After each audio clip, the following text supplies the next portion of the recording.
ডাক দিয়াছেন মুদিয়া মারে, থাকতে আমি পারব না আমার বাবার দেশেতে। ডাক দিয়াছেন মুদিয়া মারে, থাকতে আমি পারব না আর বাংলাদেশেতে। কথা বলেন ঠিক কিনা? আরে কত জন রে কত কি দিলাম, যাইবার বেলায় একজন আরো দেখা না পাইলাম। আমার এমপি মন্ত্রী, আমার নেতা কর্মী সব পালাইলো রে,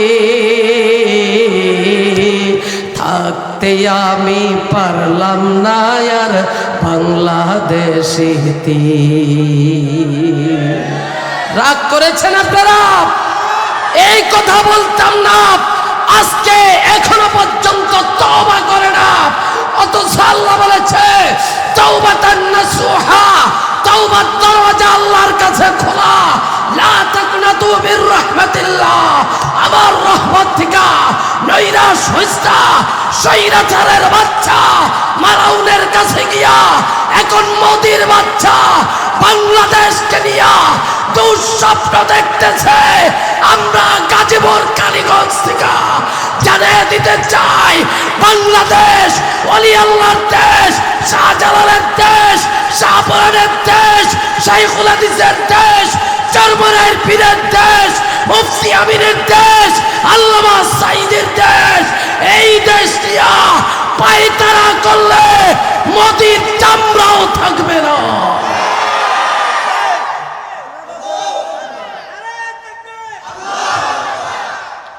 এটা বাংলাদেশ, এটা ভারত না।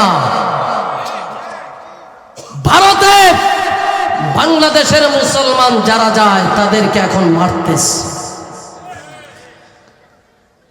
ভারতে বাংলাদেশের মুসলমান ধরে ধরে ওরা মারে, মসজিদ ভেঙ্গে মন্দির বানানোর পরিকল্পনা করে।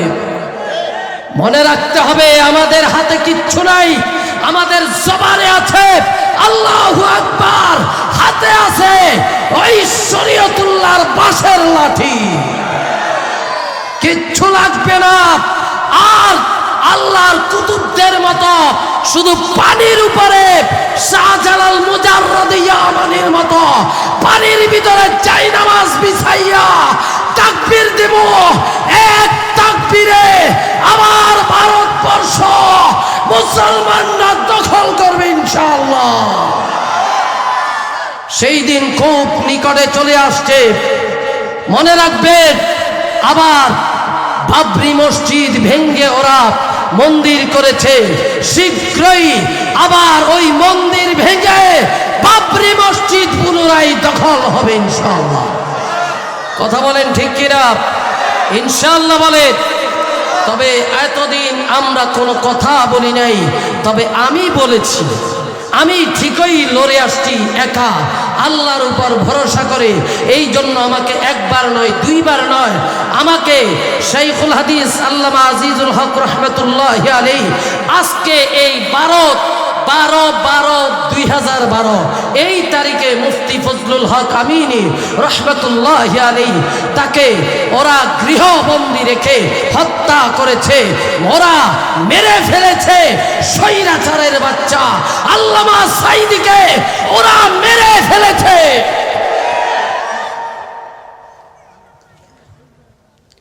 এক আমিনী চলে গেছে, লক্ষ আমিনী বাংলার ঘরে ঘরে তৈরি হয়ে আছে। এক সাঈদী মারা গেছে, বাংলার ঘরে ঘরে সাঈদী জন্ম হয়ে আছে। ওরা মনে করেছে 41 পর্যন্ত। না না না, এটা বাংলাদেশ।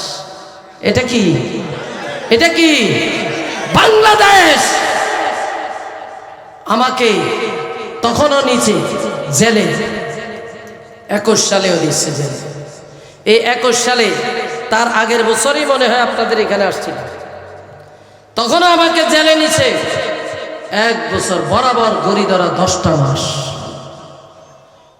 আমি যদি আল্লাহর কাছে বলি, আল্লাহ আমার মাদ্রাসাগুলো ওরা কেড়ে নিয়েছে, বিচার চাই, দিতে বাধ্য। কারণ আমি কোরআনের পক্ষে কথা বলে গিয়েছি। চুরি করে যাই নাই, ডাকাতি করে যাই নাই, ছিনতাই করে যাই নাই। ইউসুফ আলাইহিস সালাতু ওয়াস সালাম সত্য কথা বলে জেলে গিয়েছে।